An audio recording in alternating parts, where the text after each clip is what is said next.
ಎಲ್ರಿಗೂ ನಮಸ್ಕಾರ. ನಾನು ನಿಮ್ಮ ಪ್ರೀತಿಯ ಅಭಿಲಾಷಾ ಶೆಟ್ಟಿ. ಇಂದು ನಾವು ಗಮನ ಹರಿಸಬೇಕಾದಂತಹ ವಿಷಯ ಸಮಾಜದ ಅಭಿವೃದ್ಧಿಗೆ ದಾರಿ ತೋರಿದಂತಹ ಒಂದು ಮಹತ್ವದ ಸಾಧನೆ. ಸೇತುವೆ ಎಂದರೆ ಕೇವಲ ನಿರ್ಮಾಣವಲ್ಲ, ಅದು ಅವಕಾಶಗಳತ್ತ ಕೊಂಡೊಯ್ಯುವಂತಹ ದಾರಿ. ಭದ್ರಾ ಹಿನ್ನೀರಿನಿಂದ ನಿರ್ಮಾಣಗೊಂಡಂತಹ ಹೊನ್ನೇಕುಡಿಗೆ ಸೇತುವೆ ಅನೇಕ ಗ್ರಾಮಗಳನ್ನು ಪರಸ್ಪರ ಸಂಪರ್ಕಗೊಂಡಿದ್ದಲ್ಲದೆ ಜನರಿಗೆ ವ್ಯಾಪಾರ ವಹಿವಾಟುಗಳಿಗೆ ಉತ್ತಮ ಸಹಕಾರಿಯಾಗಿದೆ. ಇಂತಹ ಮಹತ್ವದ ಸೇತುವೆಯನ್ನು ನಿರ್ಮಿಸಲು ಶ್ರಮ, ದೃಢ ಸಂಕಲ್ಪ, ಸಮರ್ಪಣೆಯನ್ನು ಅರ್ಪಿಸಿದಂತಹ ವ್ಯಕ್ತಿ ಕರ್ನಾಟಕ ರಾಜ್ಯ ಪ್ರವಾಸೋದ್ಯಮ ಅಭಿವೃದ್ಧಿ ನಿಗಮದ ಅಧ್ಯಕ್ಷರಾಗಿರುವಂತಹ ಎಂ ಶ್ರೀನಿವಾಸ್ ಅವರು, ಹಾಗೆ ಶೃಂಗೇರಿ ಕ್ಷೇತ್ರದ ಶಾಸಕರಾಗಿರುವಂತಹ ಟಿ.ಡಿ. ರಾಜೇಗೌಡ ಅವರು. ಇವರಿಬ್ಬರಿಗೂ ಕೂಡ ನಮ್ಮ ಕಾರ್ಯಕ್ರಮಕ್ಕೆ ಆತ್ಮೀಯವಾದಂತಹ ಸ್ವಾಗತ. ನಮಸ್ಕಾರ ಸರ್, ಮೊದಲಿಗೆ ಈ ಸೇತುವೆಯ ಒಂದು ಯೋಜನೆ ಮಹತ್ವಪೂರ್ಣವಾದಂತಹ ಕೆಲಸ. ಈ ಒಂದು ಮಹತ್ವಪೂರ್ಣವಾದಂತಹ ಯೋಜನೆಯ ಬಗ್ಗೆ ನಿಮ್ಗೆ ಹೇಗೆ ಒಂದು ಉತ್ಸಾಹ ಮೂಡಿತು? ಇದೇ ರೀತಿ ನಾವು ಮಾಡಬೇಕು ಈ ಒಂದು ಕ್ಷೇತ್ರದಲ್ಲಿ ಅನ್ನುವಂತಹ ಒಂದು ಉತ್ತೇಜನ ಹೇಗಾಯಿತು ಸರ್? ಇದು 2016ರಲ್ಲಿ ಮುಖ್ಯಮಂತ್ರಿಗಳು ಕಡಗಿನ ಬೈಲು ಏತ ನೀರಾವರಿ ಲೋಕಾರ್ಪಣೆಗೆ ಬಂದಿದ್ರು. ಆ ಸಮಯದಲ್ಲಿ ನಮ್ಮ ಹೊನ್ನೇಕುಡಿಗೆ ಆ ಭಾಗದೆಲ್ಲ ರೈತರಿಗೂ ನನ್ನ ಹತ್ರ ಬಂದು ಹೇಳ್ತಾರೆ, ದಯವಿಟ್ಟು CM ಹೇಳ್ಬಿಟ್ಟು ನಮ್ಮ ಸೇತುವೆ ನಡೆಸ್ಕೊಡ್ಬೇಕು. 65 ವರ್ಷದ ಕನಸಿದ್ರು, ಕನಸು ನೆಲೆಸ್ ಮಾಡ್ಕೊಡ್ಬೇಕು. 65 ವರ್ಷದ ನಮ್ಗೆ ಸುಮಾರು ಟೌನಿಗೆ ಬರ್ಲಿಕ್ಕೆ ಅವ್ರಿಗೆ 30 ಕಿಲೋಮೀಟರ್ ಕನಸು ಬರ್ತಾ ಇದ್ರು. ನೀವು ಸೇತುವೆ ಮಾಡಿಕೊಟ್ರೆ 3-4 ಕಿಲೋಮೀಟರ್ ಹೋಗ್ಬೋದು ಅಂತ ಕೇಳಿದ್ರು.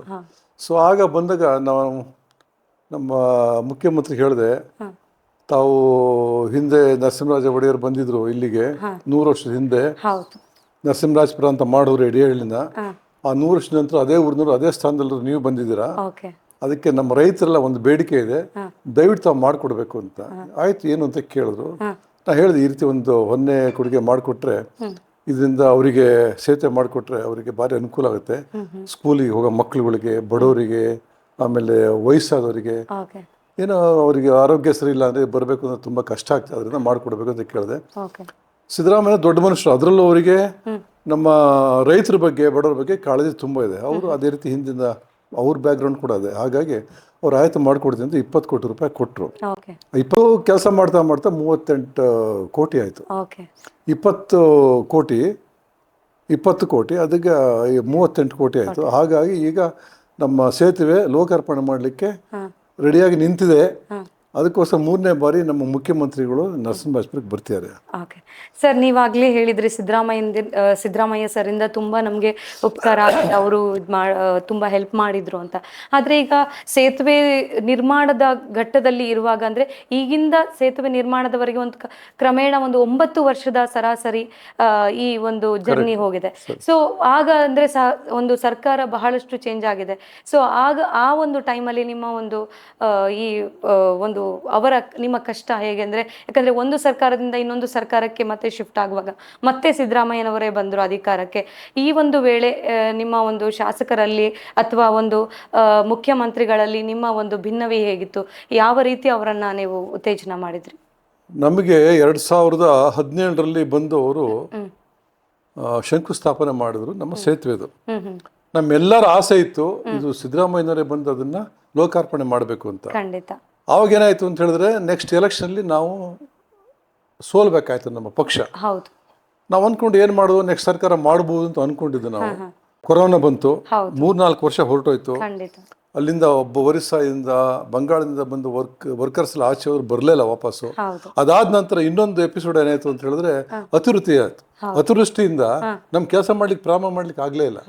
ಹಾಗೆ ಏನೋ ಸಿದ್ದರಾಮಯ್ಯ ಒಂದು ಒಳ್ಳೆ ಮನಸ್ಸಿಂದ ಕೊಟ್ಟಿದ್ರು ಅಂತ ಕಾಣುತ್ತೆ, ಒಳ್ಳೆ ಹೃದಯದಿಂದ ಕೊಟ್ಟಿದ್ರು. ಅದರಿಂದ ಅದು ಅವ್ರ ಕೈಗೆ ಬಂತು ವಾಪಸ್ ಮಾಡಬೇಕು ಅನ್ನೋದು. ಹಾಗಾಗಿ ಇದು ನಮ್ಮ ಅದೃಷ್ಟ ಅಷ್ಟೇ, ಸಿದ್ದರಾಮಯ್ಯನವರೇ ದುಡ್ಡು ಕೊಟ್ಟು ಇದನ್ನ ಕೆಲಸ ಮಾಡಿಸಿದ್ದು. ಈಗ ಅವರೇ ಬಂದು ಇದನ್ನ ಉದ್ಘಾಟನೆ ಮಾಡ್ತಾರೆ. ಇದು ಸಾಮಾನ್ಯ, ಭಾರಿ ವಿರಳ ಈ ರೀತಿ ಆಗೋದು. ಇದು ನಮ್ಮ ಒಂದು ಭಾಗ್ಯ, ಅವರೇ ಬಂದು ಮಾಡ್ತಾ ಇದ್ದಾರೆ. ನೀವಾಗ ಹೇಳಿದ್ರಿ ಸಿದ್ದರಾಮಯ್ಯ ಅವರು ನಿಮ್ಗೆ ಬೆಂಬಲವನ್ನ ನೀಡಿದ್ರು ಅಂತ. ಹಾಗೆ ನಮ್ಮ ಇಂದಿನ ಒಂದು ಶಾಸಕರಾಗಿರುವಂತಹ ರಾಜೇಗೌಡರು, ಇವರು ಕೂಡ ನಿಮ್ಗೆ ಬಹಳಷ್ಟು ಬೆಂಬಲವನ್ನ ಕೊಟ್ಟಿದ್ದಾರೆ ಅಂತ ಕೇಳ್ಪಟ್ಟಿದ್ವಿ. ಸೊ ಹೀಗೆ ಅವರ ಒಂದು ಬೆಂಬಲ ಹೇಗಿತ್ತು? ಹಾಗೆ ಬಹಳಷ್ಟು ಸರ್ಕಾರದಿಂದ ಒಂದು ಉನ್ನತಿ, ಒಂದು ಯಾವುದೇ ಒಂದು ಫಂಡ್ ಬರಬೇಕಾದ್ರೂ ಕೂಡ ಬಹಳಷ್ಟು ನಾವು ಅವರಿಗೆ ಎಲ್ಲ ಒಂದು ಪೇಪರ್ ಪ್ರೆಸೆಂಟೇಷನ್ ಮಾಡಬೇಕಾಗುತ್ತೆ. ಸೊ ಈ ಒಂದು ಜರ್ನಿಯ ಬಗ್ಗೆ ಹೇಳ್ತೀರಾ? ನೋಡಿ, ನಿಮ್ಮ ಗಾಡಿ ಮುಂದೆ ಹೋಗ್ಬೇಕಾದ್ರೆ 2 ಚಕ್ರ ಇರಬೇಕು. ಖಂಡಿತ. ಸೊ ನರಸಿಂಹರಾಜಪುರದ ನಮ್ಮ ಶೃಂಗೇರಿ ಕ್ಷೇತ್ರದ ಡೆವಲಪ್ಮೆಂಟಲ್ಲಿ ನಾನು ಒಂದು ಚಕ್ರ, ರಾಜೇಗೌಡರು ಒಂದು ಚಕ್ರ. ಈಗ ನೀವು ಸ್ಥಳೀಯ MLA ಅದು ನಿಮಗೆ ಸಹಕಾರ ಇಲ್ಲದೆ ಏನೇ ಕೆಲಸ ಮಾಡೋದು ತುಂಬ ಕಷ್ಟ ಆಗುತ್ತೆ. ಅವರು ನನ್ನ ಅಣ್ಣ ತಮ್ಮನ ಥರ ನಿಂತು ಬಿಟ್ಟಿದ್ದಕ್ಕೆ ನಂಗೆ ಸಹಕಾರ ಕೊಟ್ಟರು. ಹಾಗಾಗಿ ಇದೊಂದು ಒಳ್ಳೆಯ ಒಂದು ಪ್ರೋಗ್ರಾಮ್ ಆಯಿತು. ಇದು ಐತಿಹಾಸಿಕ ಪ್ರೋಗ್ರಾಮ್, ನರಸಿಂಹರಾಜಪುರದ ಐತಿಹಾಸಿಕ. ಈಗೇನಾಗಿದೆ, ನಮ್ಮ ಸೇತುವೆ ಒಂದು ಪ್ರವಾಸಿ ತಾಣ ಆಗಿದೆ. ಬಂದರು ಈಗ ನೀವು ಶನಿವಾರ ಭಾನುವಾರ ಹೋದ್ರೆ 1000 ಜನ ಬರ್ತಾರೆ ನೋಡ್ಲಿಕ್ಕೆ. ನನಗೆ ಖುಷಿ ಆಗುತ್ತೆ, ಇಷ್ಟು ಚೆನ್ನಾಗಿ ಆಯ್ತು ಅಂತ. ನಮಗೆ ಒಂದು ಊಹೆ ಕೂಡ ಇರಲಿ ಹಿಂಗಾಗುತ್ತೆ ಅಂತ.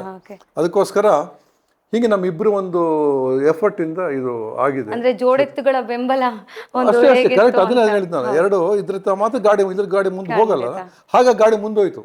ಸೊ ಅವರ ಒಂದು ಸಹಕಾರ ಇದ್ರೆ ಗಾಡಿ ಮುಂದೋಯ್ತು. ಇವತ್ತು ಈ ಸ್ಥಳ ಬಂದಿದೆ, ನಮಗೆ ಭಾರಿ ಸಂತೋಷ ಆಗಿದೆ. ಇವತ್ತು ಒಂದು ಒಳ್ಳೆ ಥರದಲ್ಲಾಯಿತು. ಒಂದು ಒಳ್ಳೆ ಪ್ರೋಗ್ರಾಮ್ ಮಾಡಬೇಕು, ಒಳ್ಳೆ ಪ್ರೋಗ್ರಾಮ್ ಮಾಡ್ತೀವಿ ಅನ್ನೋ ಒಂದು ನಂಬಿಕೆ ನಮಗಿದೆ. ಅಂದು ಸಿದ್ದರಾಮಯ್ಯನವರು ಬರ್ತಿರೋದಂತೂ ಭಾರಿ ಅತೀವ ಒಂದು ಸಂತೋಷ. ಇಡೀ ಊರಿಗೆ ಊರ ಹಬ್ಬ ಆಗಿದೆ.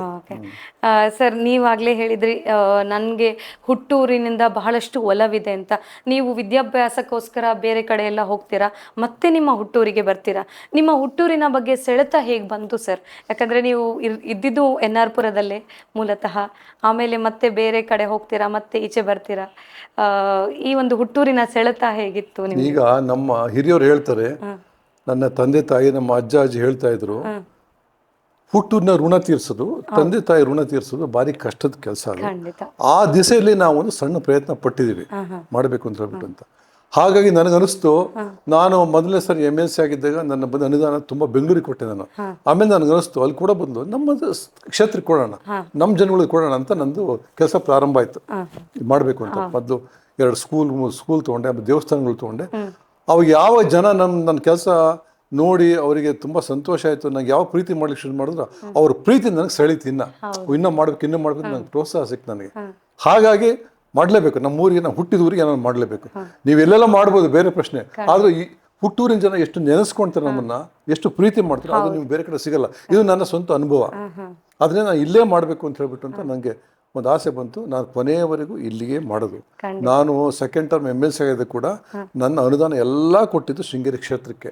ಎಲ್ಲ ಬೇರೆ MLA ಹೇಳೋದು, ನೀವು ಅದೊಂದು ಕೊಟ್ಬಿಟ್ರಿ, ನೀವು ಅಸೆಂಬ್ಲಿ ಕಾನ್ಸ್ಟಿಟ್ಯೂನ್ಸಿ ಎಲೆಕ್ಟ್ ಆಗಿರೋದು ಎಲ್ಲ MLA ಕೊಡಬೇಕು, ನೀವು ಬರೀ ನರಸಿಂಹರಾಜಪುರ ಮಾತ್ರ ಕೊಡ್ತೀರಂತ ಹೇಳ್ಕೊಳ್ಳಿ, ಪರವಾಗಿಲ್ಲ, ನನಗೆ ಸಂತೋಷ, ನಾನು ಕೊಟ್ಟಿದ್ದೀನಿ ಅಷ್ಟೇ. ನನಗೇನು ಯಾಕೆ ಕ್ವಶನ್ ಮಾಡಬೇಕು ಅಂತ ಮಾಡ್ತಾರೆ ಅವ್ರು. ಯಾಕಂದ್ರೆ ಅವ್ರು ನಂಗೆ ಓಟ್ ಕೊಟ್ಟರು, MLAಗಳು ನಂಗೆ ಓಟ್ ಕೊಟ್ಟು MLC ಮಾಡೋರು. ಅದು ನನಗೆ ಅದ್ರ ಬಗ್ಗೆ ಬೇಸರ ಇಲ್ಲ, ನಂಗೆ ಸಂತೋಷನೇ ಇದೆ. ಹಾಗಾಗಿ ಆ ದಾರಿಯೊಳಗೆ ನಾನು ಒಂದು ಸಣ್ಣ ಪ್ರಯತ್ನ ಮಾಡಿದ್ದೀನಿ, ನಮ್ಮ ಊರಿಗೆ ಒಂದು ಮಾಡಬೇಕು ಅಂತ ಹೇಳ್ಬಿಟ್ಟು ಅಂತ, ಋಣ ಒಂದು ತೀರ್ಸೋಣ ಅಂತ ನನ್ನ ಆಸೆ. ನಮ್ಮ ಒಂದು ಹುಟ್ಟೂರಿಗೆ ಎಷ್ಟು ನಮ್ಮಿಂದ ಸಹಕಾರ ಆಗುತ್ತೋ ಅಷ್ಟು. ನೋಡಿ, ಒಂದು ಅಧಿಕಾರ ದೇವರು ಕೊಡೋದು ಅಪರೂಪ. ಒಂದು ಅಧಿಕಾರ ಕೊಟ್ಟಾಗ ನಿಮ್ಮ ಊರಿನಲ್ಲಿ ಕೆಲಸ ಮಾಡಿಸೋದು ಉಂಟಲ್ಲ, ಅಬ್ದುಲ್ ಕಲಾಂ ಅವರು ಈ ದೇಶದ ರಾಷ್ಟ್ರಪತಿ ಆದಾಗ ಅವರಿಗೆ ಫಸ್ಟ್ ಇಂಟರ್ವ್ಯೂನಲ್ಲಿ ಕೇಳಿದ್ರಂತೆ, ನಿಮ್ಮ ಸಂತೋಷದ ಇದು ಕ್ಷಣ ಯಾವುದು ನಿಮ್ಮ ಜೀವನದಲ್ಲಿ ಅಂತ. ಎಲ್ಲ ಅನ್ಕೊಂಡ್ರು, ನಾನು ರಾಷ್ಟ್ರಪತಿ ಆದ್ಮೇಲೆ ನಂಗೆ ಭಾರಿ ಸಂತೋಷ ಇದೆ ಅಂತ. ಅವ್ರು ಹೇಳಿದ್ರಂತೆ, ನಮ್ಮ ಹುಟ್ಟೂರು ಹಳ್ಳಿ ಒಳಗೆ, ತಮಿಳ್ನಾಡು ಒಂದು ಹಳ್ಳಿಲಿ ನಾನು ಓದಿ ಸ್ಕೂಲಲ್ಲಿ, ನಾನು ಹುಟ್ಟಿದ ಊರಲ್ಲಿ, ಸಣ್ಣ ಊರು, ನಾನು ರಾಷ್ಟ್ರಪತಿ ಆದಾಗ ನಂಗೆ ಕರೆದು ಆ ಊರಿನಲ್ಲಿ ಒಂದು ಸನ್ಮಾನ ಮಾಡಿದ್ರು. ಆ ಸನ್ಮಾನ ದಿವಸ ನನ್ನ ಜೀವನದಲ್ಲಿ ಭಾರಿ ದೊಡ್ಡ ದಿವಸ. ಹುಟ್ಟೂರಿನಲ್ಲಿ ನೀವು ಸನ್ಮಾನ ಮಾಡಿಸ್ಕೊಂಡಿದ್ದೀಯಲ್ಲ, ಅದು ಭಾರಿ ದೊಡ್ಡದು. ಅದರಿಂದ ನನಗೆ ಈಗೆಲ್ಲ ದೇಶದವ್ರು ಎಲ್ಲ ಮಾಡ್ತಾರೆ ನನಗೆ ಕರೆದು ಅಧ್ಯಕ್ಷ ಅಂತ. ಆದರೆ ನನಗೆ ಆ ಸಂತೋಷ ಯಾವತ್ತೂ ಸಿಗಲ್ಲ ಅಂತ ಹೇಳಿ. ಹಾಗೆ ಊರಿಗೆ ಮಾಡೋ ಸಂತೋಷ ಅದೇ ಒಂದು ಬೇರೆ ಸಂತೋಷ. ಸರ್, ನೀವು ಬಹಳಷ್ಟು ನಮ್ಮ ಒಂದು ತಾಲೂಕಿಗೆ ಒಂದು ಸೇವೆಯನ್ನು ಸಲ್ಲಿಸಿದ್ರಿ. ಈ ಒಂದು ರಾಜಕೀಯ ಬೆಳವಣಿಗೆ ಹೇಗಿತ್ತು ಸರ್ ನಿಮ್ಮದು? ಯಾಕಂದರೆ ಸಾಮಾನ್ಯ ವ್ಯಕ್ತಿ ಒಂದು ರಾಜಕೀಯಕ್ಕೆ ಬರೋದು, ಆಲ್ರೆಡಿ ಒಂದು ಪೊಲಿಟಿಕಲ್ ಬ್ಯಾಕ್ಗ್ರೌಂಡಿಂದ ಬರೋದಕ್ಕೂ ಡಿಫ್ರೆನ್ಸ್ ಇರುತ್ತೆ. ನಿಮ್ಮ ಈ ಒಂದು ರಾಜಕೀಯ ಬೆಳವಣಿಗೆ ಹೇಗಿತ್ತು? ನನಗೆ ರಾಜಕೀಯದ ಒಲವು ಇರಲೇ ಇಲ್ಲ. ನಾನು ಪ್ರೊಫೆಷನಲ್ ಇಂಜಿನಿಯರ್ ಕೆಲಸ ಮಾಡ್ಕೊಂಡಿದ್ದೆ. ಆಗ ನಾನು JH ಪಟೇಲ್ರು ಭಾರಿ ಸ್ನೇಹಿತರು. ಆಗಿನ JH ಪಟೇಲ್ ಮುಖ್ಯಮಂತ್ರಿಗಳು, ಅವರಿಗೆ ಕಾಲವಾಗಿ ಸುಮಾರು 26 ವರ್ಷ ಆಯಿತು. ಅವ್ರನ್ನ ಭಾರಿ ಸ್ನೇಹಿತರಾಗಿದ್ರು. ನನ್ನ ವಯಸ್ಸಲ್ಲಿ ತುಂಬ ದೊಡ್ಡವರು, ಆದರೂ ಕೂಡ ನಮ್ಮ ವಿಚಾರದಲ್ಲಿ ಇಬ್ಬರು ಹೊಂದ್ಕೊಂಡು ಹೋಗ್ತಾ ಇದ್ದೆ ನಾವು. ಹಾಗೆ ಅವ್ರು ಹೇಳಿದ್ರು, ನಿನ್ನ ಈಗ ಒಂದು ಫಸ್ಟ್ ನಾನು ಆಗಿದ್ದೆ ಟೂರಿಸಮ್ ಚೇರ್ಮನ್ ಆಗಿದ್ದೆ. ಸೊ ಅದಕ್ಕೆ ಕೇಳಿದ್ರು, ನೀನು ಭಾರಿ ದೇಶ ಸುತ್ತಿದ್ಯಾ, ನನ್ನ ಜೊತೆನೇ ಸುತ್ತಿದ್ಯಾ, ದೇಶ ನೋಡಿದ್ಯಾ, ನೀನೊಂದು ಫ್ಯಾಷನ್ ಇದೆ ಟೂರಿಸಮ್ ಅಂತ, ಅದಕ್ಕೆ ನೀವು ಚೇರ್ಮನ್ ಆಗಬೇಕು ಅಂತ. ಅವ್ರು ನನಗೆ ಅಷ್ಟು ಸ್ನೇಹಿತರಾದರೂ ಕೂಡ ನಮಗೆ MLC ಅವ್ರು ಮಾಡ್ಲಿಕ್ಕೆ ಆಗಲಿಲ್ಲ. ನನಗೆ MLC ಮಾಡಿದ್ದು ದೇವೇಗೌಡರು. ಫಸ್ಟ್ ಸಾರಿ MLC ಅವ್ರು ಮಾಡಿದ್ರು, MLC ಆದೆ. ನಾನು ಸ್ವಲ್ಪ ಒಳ್ಳೆ ಕೆಲಸ ಮಾಡಿದೆ. 2ನೇ ಸರಿ 1 ನಿಮಿಷ ಕೇಳಿದೆ, ನನ್ನ ಬಗ್ಗೆ ನಿಮ್ಗೇನೋ ತೃಪ್ತಿ ಇದೆ, 2ನೇ ಸರಿ ಕೊಡಿ ಅಂತ. ಅವ್ರು ಹೇಳಿದ್ರು, ನಾವು ಅಂಗಡಿಗಳಿಗೆ ಶೋಕೇಸ್ನಲ್ಲಿ ಒಳ್ಳೊಳ್ಳೆ ಸಾಮಾನು ಆಚೆ ಇಟ್ಟಿರ್ತೀವಿ, ಹಾಗೆ ನೀನೊಬ್ಬ ಶೋಕೇಸ್ ಇದ್ದಂಗೆ ನಮ್ಮ ಪಕ್ಷದಲ್ಲಿ, ಹಾಗಾಗಿ 2ನೇ ಸರಿ ಹಾಗೆ ಖಂಡಿತ ಅಂತ ಹೇಳ್ಬಿಟ್ಟು ಮಾಡಿದ್ರು. ಹಾಗಾಗಿ ನಾನು ಯೂಟರ್ನ್ ಆಯ್ತು ಜೀವನದಲ್ಲಿ. ನಾನು ಪ್ರೊಫೆಷನಲ್ ಇಂಜಿನಿಯರು ಮತ್ತೆ ರಾಜಕಾರಣಕ್ಕೆ ಬರಬೇಕಾಯ್ತು. ಆಮೇಲೆ ಮುಖ್ಯಮಂತ್ರಿ ಇವರು ಆಗಿನ ಮುಖ್ಯಮಂತ್ರಿ JH ಪಟೇಲ್ ನೀನು ಪ್ರವಾಸೋದ್ಯಮ ಅಧ್ಯಕ್ಷ ಆಗಬೇಕು ಅಂತ ಹೇಳಿ ಅಧ್ಯಕ್ಷ ಆದೆ.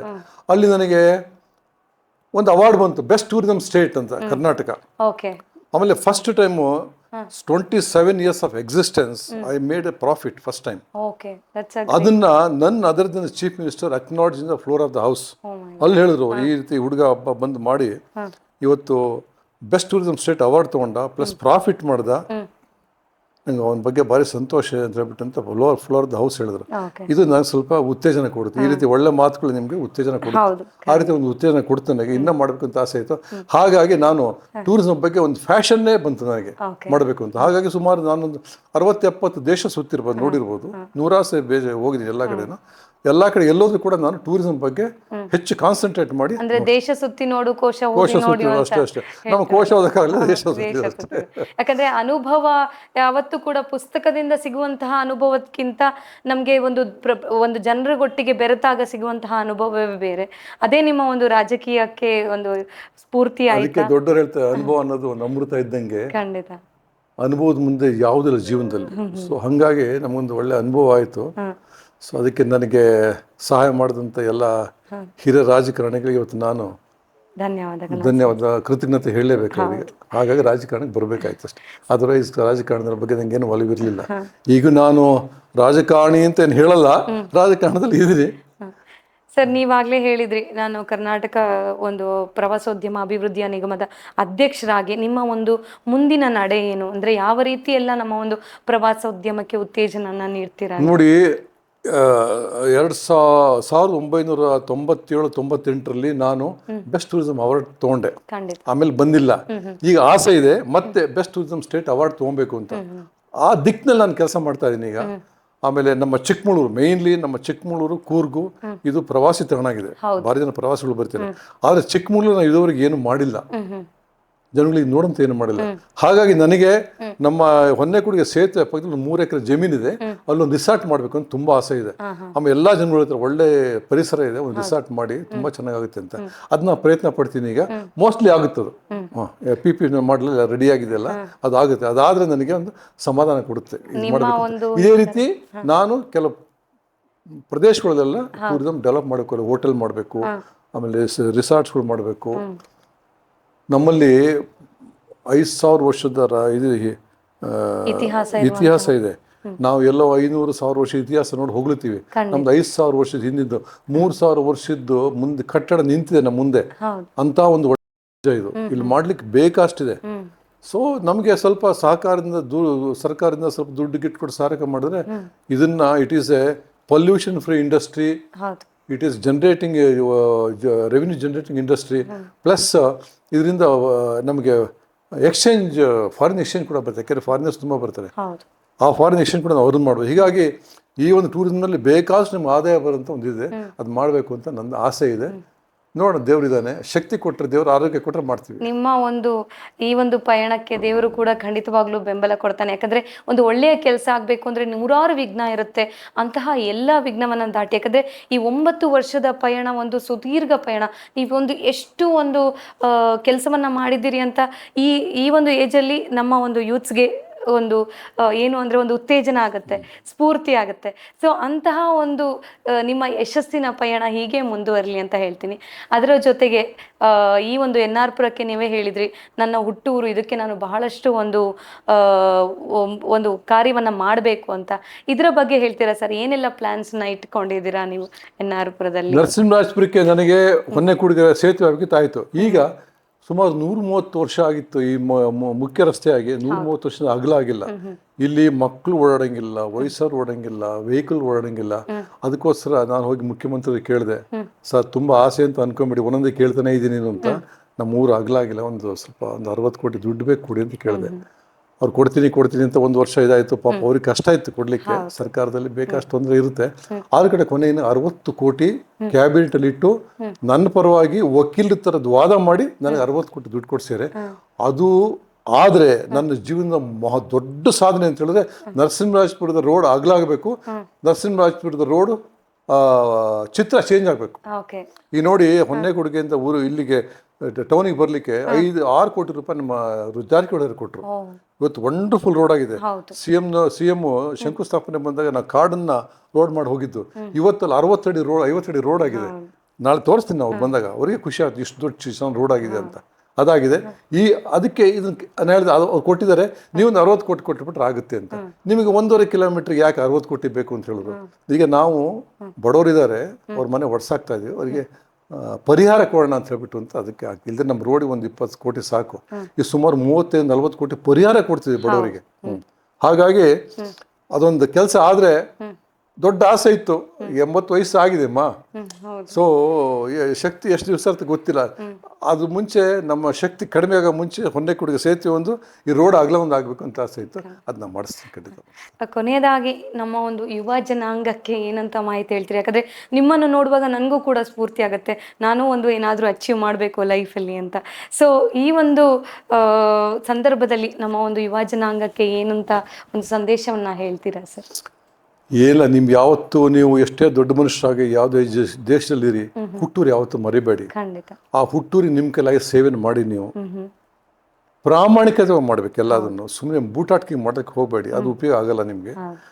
ನಾವೇನು ಮಾಡೋದು ಪ್ರಾಮಾಣಿಕತೆ ಮಾಡಿದ್ರಿಂದ ನಾವು ಕೈ ಹಾಕಿದ್ದು ಪ್ರಾಜೆಕ್ಟ್ಸ್ ಎಲ್ಲ ಸಕ್ಸಸ್, ಒಂದೇ ಒಂದು ಅಡ್ಡ ಬಿಟ್ಟು. ಅದರಿಂದ ನಾನು ಹೇಳೋದು ಮಕ್ಕಳಿಗೆ ಪ್ರಾಮಾಣಿಕವಾಗಿ ಪ್ರಯತ್ನ ಪಡಿ. ನೀವು ನಿಮ್ಮ ಊರಿನ ಬಗ್ಗೆ ನಿಮ್ಗೆ ಕಾಳಜಿ ಇರಲಿ, ದೊಡ್ಡವ್ರ ಬಗ್ಗೆ ಭಕ್ತಿ ಇರಲಿ. ಯಾಕೆ ಅಂತ ಹೇಳಿದ್ರೆ ಊರಿನ ಹಿರಿಯರು ಅವರಲ್ಲಿ ಒಂದು ದೊಡ್ಡ ಕಣಜ ಇದೆ ಒಳಗಡೆ. There's a treasure inside that is. ನೀವು ಅನುಭವ ಅಂತ ಹೇಳಿದ್ರಲ್ಲ, ಅದು ಅನುಭವ ಇದೆ. ಅವ್ರ ಜೊತೆ ಕೂತ್ಕೊಂಡು ಮಾತಾಡಿ, ನಿಮ್ಗೆ ಅನುಭವ ಬರುತ್ತೆ. ನೀವು ಇದ್ರೆ ಆ ಅನುಭವ ನಿಮ್ಮ ಬೇಕು. ನೀವು 500 ವರ್ಷ ಬದುಕಬೇಕು, ಸಾಧ್ಯ ಇಲ್ಲ, ಇಂಪಾಸಿಬಲ್. ಅದನ್ನ ಅವ್ರನ್ನ ತಿಳ್ಕೊಳ್ಳಿ. ಹಾಗಾಗಿ ದೊಡ್ಡವರಿಗೆ, ತಂದೆ ತಾಯಿಗೆ, ದೊಡ್ಡವರಿಗೆ ಯಾವತ್ತೂ ಕೂಡ ವಿಧೇಯರಾಗಿರಿ. ಊರಿನ ಬಗ್ಗೆ ನಿಮಗೆ ಕಾಳಜಿ ಇರಲಿ. ಸೊ ಏನು ಮಾಡೋದು ಪ್ರಾಮಾಣಿಕತೆ ಮಾಡಿ.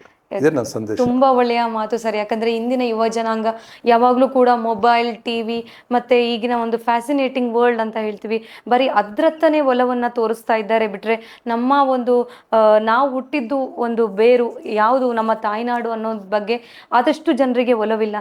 ಅಂತಹ ಒಂದು ಒಲವನ್ನ ಮೂಡಿಸ್ಕೊಂಡ್ರೆ ಖಂಡಿತವಾಗ್ಲೂ ಕೂಡ ನಾವು ಒಂದು ಬದುಕಲ್ಲಿ ಒಂದು ಯಶಸ್ಸನ್ನ ಕಾಣ್ಬೋದು ಅಂತ ಹೇಳಿದ್ರಿ. ನಿಮ್ಗೆ ನಮ್ಮ ಒಂದು ವಾಹಿನಿಯ ಪರವಾಗಿ ತುಂಬು ಹೃದಯದ ಧನ್ಯವಾದಗಳು.